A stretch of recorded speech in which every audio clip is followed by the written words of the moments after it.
language, attitudes, and ideologies shape the way we communicate and understand the world? If you're ready, then let's begin. Language prescription and its consequences. So language prescription means setting rules for what is considered right or wrong in speaking or writing. Language prescription enforces rules about how language should be used, often to maintain social order or standard English. The same goes for language. Society decides what's the proper way to speak, even if other ways are perfectly understandable. For example, when a Filipino travels around in Japan and they're saying thank you without bowing their heads, it is considered wrong because in Japan, they always bow their heads when saying thank you, especially to a stranger. And another example.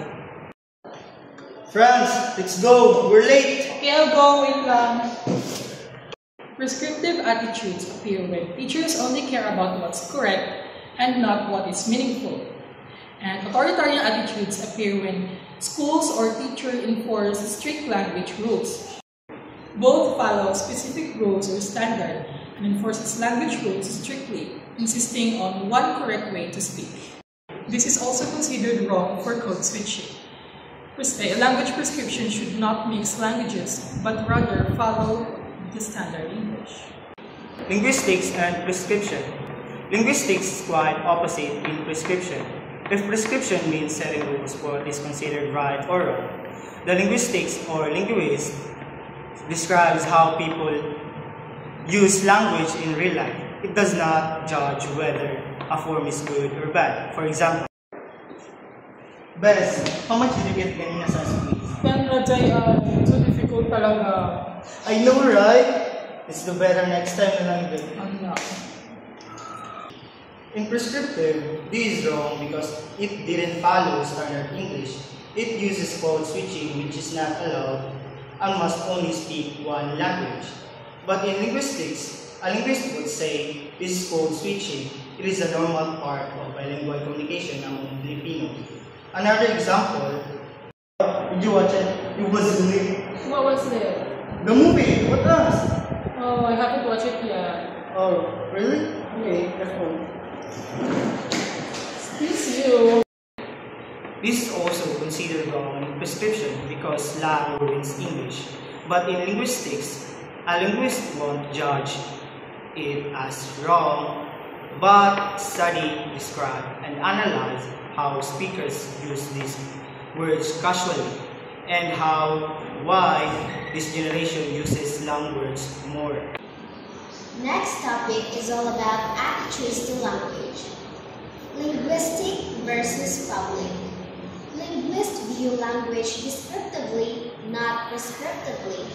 Ordinary people often take a prescriptive stance, judging language use as right or wrong. For example, Good afternoon, ma'am. Sorry, we was late. that's wrong. It should be, we were late. Oh, I'm sorry. This example linguist describes that a teacher corrects your wrong grammar into a correct grammar. Value judgment. Many people believe some dialects or languages are more logical, beautiful, or refined than others. Words and forms may be associated with class, prestige, or morality rather than their linguistic structure. For example, someone hears an Australian accent and says, "That sounds rough," while they hear a London accent and say, "That sounds smart." These are social opinions, not language facts. According to Saussure, linguistic signs are arbitrary. There is no inherent reason for one form to be better. No language or dialect is linguistically superior. For example, English says cat, Spanish says gato, and in Korean they say goyangi. This example describes that no word is more correct. Each is just what that language uses. System versus use. System, language or competence, is underlying structure or rules of language, while use, parole or performance is how language is actually spoken in real life. Descriptive rules. Rules like different from versus different to or double negatives are social preferences, not real linguistic errors, often based on analogy, logic, or Latin grammar, not on how language actually works. For example of this is, okay class, just remember that never end a sentence with a preposition. That's the rule in English. But people still say, who are you talking to? The rule is traditional, not how people actually speak. Public versus private attitudes. People may publicly endorse correct forms, but privately use local or non-standard ones. For example, in class, Mark says he always speaks proper English, but at home, he says, I ain't doing that. Publicly, he supports standard English. Privately, he uses his natural way of speaking. The last part of the lesson, Attitudes to Language, is about social-linguistic implications. Non-standard forms persist despite stigma because they function effectively in local communities.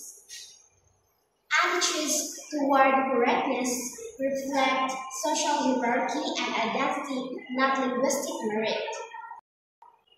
Social linguistics seeks to explain why arbitrary features acquire prestige or stigma and how this sustains inequality.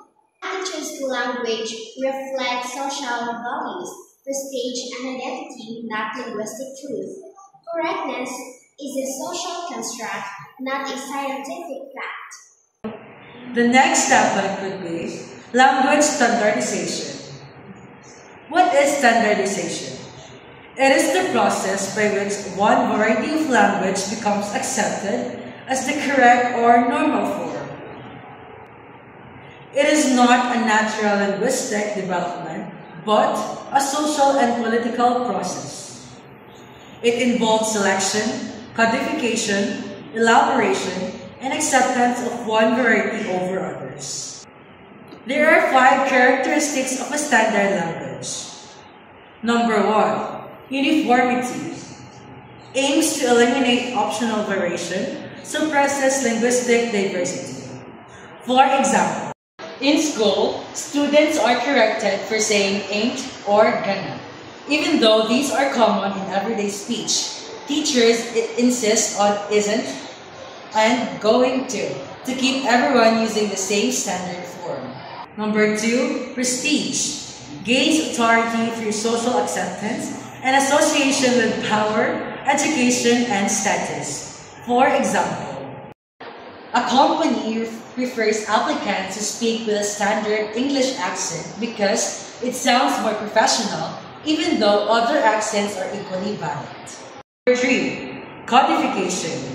Grammar books, dictionaries, and style guides reinforce and maintain the standard. Number 4, written form. The written language becomes the model. Spoken language is judged against it. An example would be when someone says, I done my homework. People call it incorrect because written rule says it should be, I have done my homework. The written form becomes the basis for correctness. And lastly, number 5, ideological strength. People come to believe the standard is inherently superior or correct. For example, some people claim that standard English is the proper or pure form and other varieties like African American English or Philippine English are broken, even though linguistically all are systematic and role-governed. The last lesson is all about standard English in the complaint tradition. There are 2 types of complaints. The first one focuses on errors and misuse in phonology, grammar, vocabulary, spelling, and punctuation. It often appeals to logic, etymology, or tradition to justify what is correct. It also treats standard English as a transcendental norm, inherently superior to other varieties.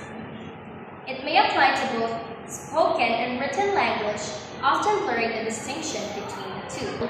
For example, complaining that some people say you was instead of you were, and criticizing the use of ain't as uneducated or wrong.